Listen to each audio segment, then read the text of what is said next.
and gentlemen, you see, first of all, listen to this voice note. Is there, but if there were any formal exchange of emissaries, like emissary from one kingdom to the other, I do not know. I have not researched that hard. I have not gone there yet.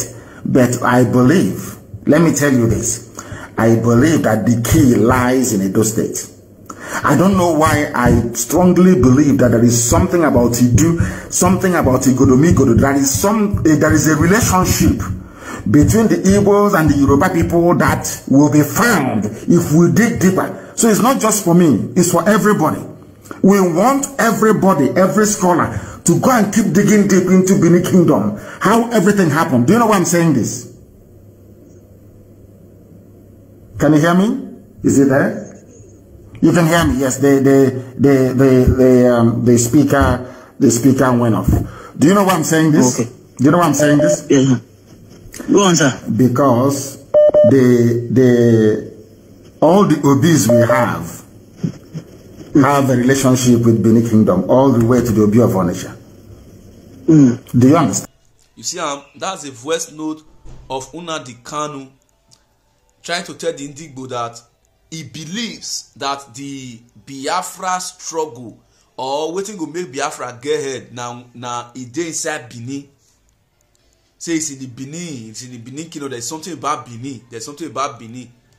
And yet this miscreant Igbo people will come outside. They want to talk down the Benin. You know, few time ago, Uzi Ben came out to say if Igbo want make Biafra work, may they come back Benin. Say the day where Benin go stand, say today is the day for Biafra go work. They say na lie. Now, see the second video. So, military option will not give Nigeria peace. Rather, what you need is to go back and say, before 1914, who were the owners of Nigeria? When you invite those who were owners of Nigeria, Benin Kingdom in the Guinness Book of Records has the largest man-made structure in the world. The wall they built is bigger than the Chinese wall. People don't know this. So that is an extremely old empire. And the man who sits on that throne, the Oba, controls a humongous amount of political power. Then you count the emirs, you count my own Obi, yet you exclude them from the process of development is a huge error. It's a huge error. So this is what we need to do. We need to bring in all these guys. We need to bring in Ohaneze, Pandef, Arewa, Afenifere.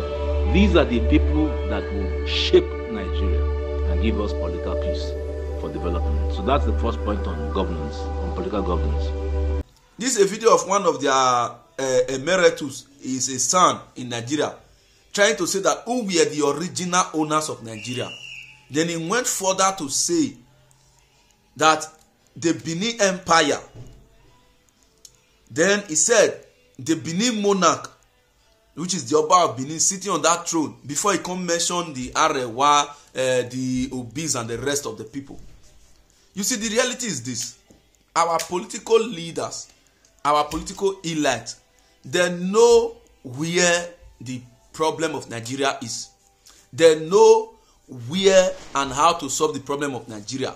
But you know, the problem is they really don't want to solve it. You that is clamoring for Biafra, I can boldly tell you today, if Biafra come today, it will be worse than the Nigeria you are seeing today.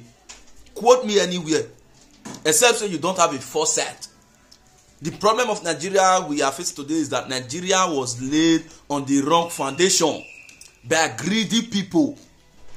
All the signing where they sign, which they call them First Republic, wanting. Those where they signed that document those days, they were signing it because of their own interest. They never had the intention or the interest of the public in heart.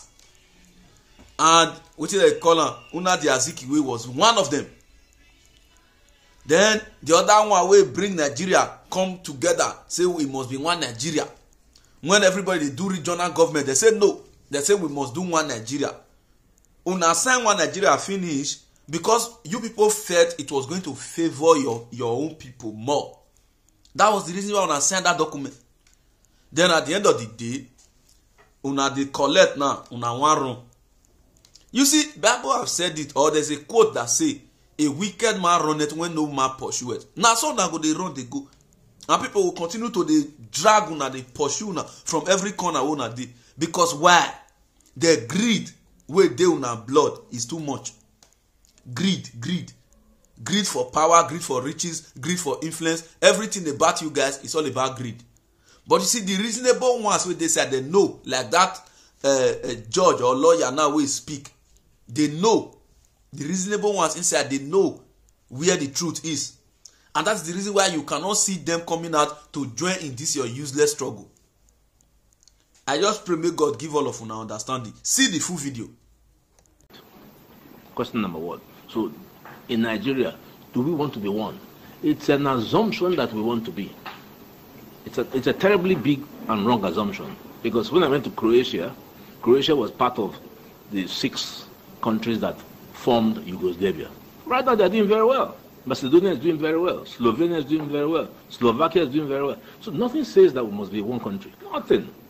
It's not sacrosanct that we must be one country. If in being one country you have all the killings you have in Jos, in Abuja, everywhere, what's the point being one country? So that's why in looking at President Tinubu's governance program, I would remind him of a structural engineer who says, I can't build this house, I can't build Nigeria on the basis of a weak governance structure. It is the most important and fundamental process if you want a country to grow. So Nigeria's governance structure is very weak. The first is, any nation not at peace, and I always like to use the analogy of marriage. If, for instance, every day you get up and you and your wife are fighting, you cannot have peace. And you cannot think about how to develop. So the first thing we have to do in Nigeria is we have to organize peace. Because if we don't organize peace and security, you can't have good governance. So that is the step number one. And I also made the point at the lecture that to continue to do the same thing with the same result is a mistake. We cannot resolve our problem by military solution. It will not happen. Quote me.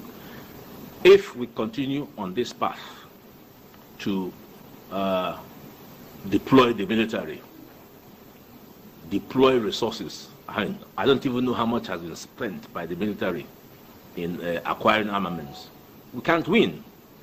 And the simple reason is you don't use military solutions for what is called irregular warfare. Where do you find these Boko Haram people or the bandits? So military option will not give Nigeria peace. Rather, what you need is to go back and say, before 1914, who were the owners of Nigeria? When you invite those who were owners of Nigeria, Benin Kingdom in the Guinness Book of Records has the largest man-made structure in the world. The wall they built is bigger than the Chinese wall. People don't know this. So that is an extremely old empire.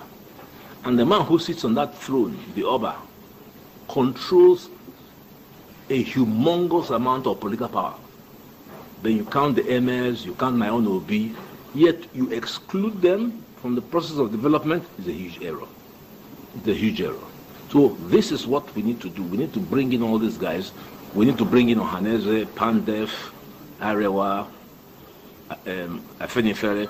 These are the people that will shape Nigeria and give us political peace for development. So that's the first point on governance.